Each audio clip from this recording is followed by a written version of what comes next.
Strategy games have seen quite a comeback in the last few years. Between the resurgence of PC city building simulators, esports, and Warcraft 3, well, a good one, and everyone's favorite waifu battle sim becoming another way for Nintendo to print money, strategy and tactical games are in a pretty good place.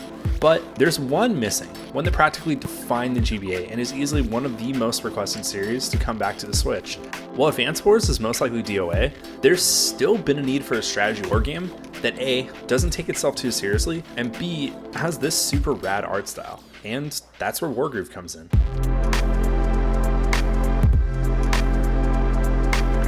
So, Wargroove has been around for a couple years now, and I remember it being one of the standout titles I played at a closed-door Xbox E3 event back in 2018. Between the graphics, its lighthearted approach to war strategy, and its relatively deep combat system, Wargroove is the full package. It also has dogs.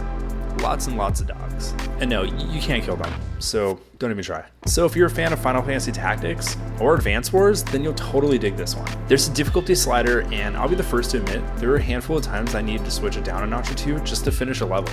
Unlike Fire Emblem, there really isn't any leveling, and your heroes can't date or fuck, so sorry weebs. But what it lacks in the sim department, Wargroove makes up tenfold in its simple gameplay. It's pretty pick up and play, and I never really found myself wondering what to do. Every main character has a skill they can use once they hit their limit break, and while it can be a pain in the ass to activate some of these skills, and some are kind of worthless, most of them can definitely turn the tide of a battle. The story is fine, although a little bit too silly at times, but it's refreshing playing a game about warfare that isn't so well. The characters and their small vignettes are fun to watch, but if you're looking for an engaging story, Wargroove isn't going to replace Final Fantasy Tactics Advanced or any of the Fire Emblems anytime soon. Alright, enough about that. Let's get into gameplay. Like other games in its genre, it's a turn-based tactical game, but what sets Wargroove apart, besides how fucking cute these dogs are, is its relatively fast and intuitive gameplay. Every unit has their own advantages and disadvantages. While featured units have their limit breaks, I found myself using normal units over the specialized ones more and more as the game progressed. Wargroove's maps are straightforward, and like most of these games, you need to take over territory as you progress. The overworld map is simple, but it gives the game a bigger feel, and the menus are super in-depth, which is awesome when I actually want to see what makes the difficulties, well, difficult. Side note, more games need this. In addition to the main campaign, there's an arcade mode, a co-op campaign, puzzle solver mode, custom games, and a local online multiplayer mode that's pretty great if you want to get destroyed by strangers online, just like a fighting game.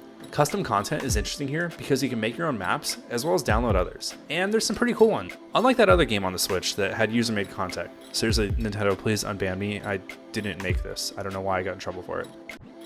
It's actually a pretty dense game when you look at all you can do, which leads to my final point. Wargroove is one of the better strategy games out there. While it's on consoles and PC, Wargroove really shines on the Switch due to its fun and silly aesthetic and pick up and play gameplay.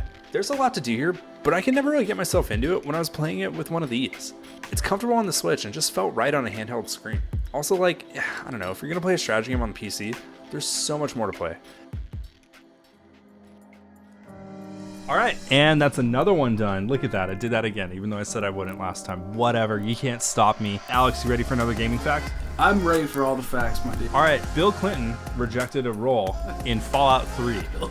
Bill Clinton, former president Bill Clinton. He was asked several times to voice the game's president in Fallout 3. His attorneys responded saying, quote, "The former president won't participate in your game products, thank you." Sounds like he clearly not a Bethesda man. I'm sure if... Oh, I think he just kind of predicted the future of Fallout 76. Yeah. New... You might hear a plane flying over right now. That's Air Force One coming to fucking... I'm just hoping it's dropping a bomb on me after all the technical difficulties we've had today. Let's all thank Todd Howard for a moment for fucking that one up. Anyways, be sure to do that thing that everyone tells you to do at the end of a video. Todd Howard. But as usual, don't feel pressured to do it. Take care and stay safe. Wash your hands.